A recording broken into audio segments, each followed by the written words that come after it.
Dewan Keamanan Persatuan Bangsa-Bangsa pada Senin 25 Maret 2024 mengeluarkan resolusi untuk menuntut gencatan senjata di Gaza sepanjang Ramadan. Sebanyak 14 negara dari total 15 anggota menyetujui resolusi tersebut. Hanya Amerika Serikat yang memilih abstain. Keputusan AS untuk abstain ini disebut merenggangkan hubungan AS dan Israel. Sepanjang konflik Gaza, AS dikenal paling gigih mendukung Israel, baik melalui pengiriman bantuan hingga membela Israel dalam forum-forum internasional. Meski demikian, AS membantah bahwa keputusan abstain ini menandai pergantian arah kebijakan AS dalam konflik Gaza. Menlo AS Antony Blinken menyampaikan alasan abstainnya AS dalam pemungutan suara kali ini.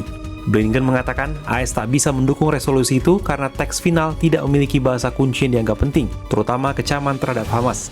Di sisi lain, Blinken mengatakan resolusi ini sejalan dengan prinsip yang menyatakan bahwa setiap teks gencatan senjata harus dipadukan dengan teks mengenai pembebasan para sandera.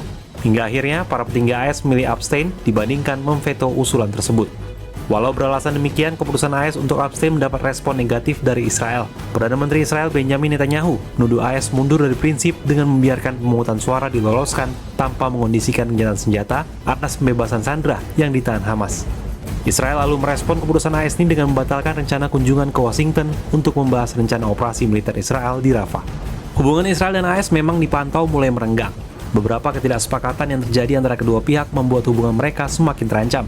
Presiden AS Joe Biden secara terus terang mendukung Israel dalam mengalahkan Hamas. Pemerintahannya telah beberapa kali menyampaikan kritik kepada Israel terkait cara dalam beroperasi di Gaza.